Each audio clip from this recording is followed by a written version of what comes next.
The trends in worldwide research, the way it's going on is there is less of investment in terms of R&D, and if you see, people are under pressure. People working in corporate, people working in universities, institutes, they are under pressure.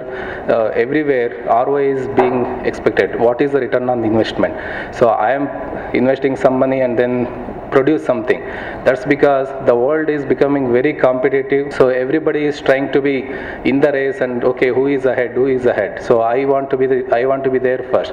That's one scenario. And another scenario is also adding to that, the business challenges for any corporate, that every quarter on quarter you are expected to deliver something. So if this quarter you have delivered about some X profit, next quarter you are expected to deliver some X plus 1 or 1.25X. So under these pressures, what is happening is, so a lot of people are trying to take shortcuts.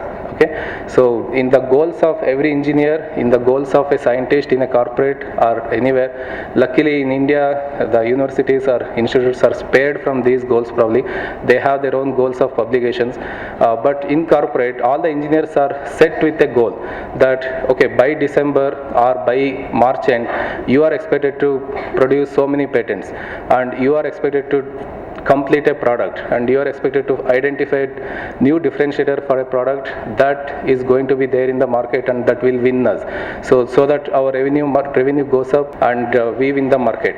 So under these circumstances, what's happening is the engineers are forced to get into shortcuts. That means they find it easy to do a Google search, or find it easy to look at others' effort and then copy the same thing. Okay, so it's easy because they have to fulfill the goal needs, and it's easy to follow, it's easy to do a theft.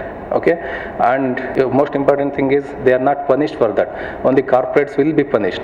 Okay, so under these conditions, so when people are borrowing the ideas, people are stealing some ideas and they are introducing that into product, and this product goes into the market, so there is a danger for the companies.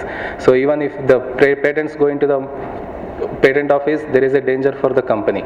So company has to bear a lot of expenses, incur a lot of losses, place a lot of embarrassment. So these are the issues. So before that, had they been their good system wherein there is a good system of freedom to practice searches, and then we are clear, so let's go into the market, these embarrassments could be avoided very prettily.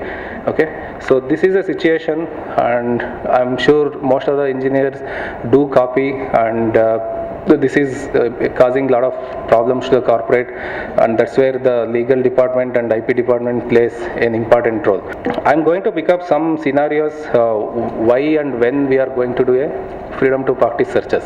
Okay, so as a company or in any corporate engineering based or pharmaceutical based, we do have some products, we do have some compositions, new materials, okay, new process or new methods of running a business. And when you are introducing a new product into the market, or when you are adding a new differentiator into the product and then selling the same product with a upgraded feature, so we are going to do freedom to practice search.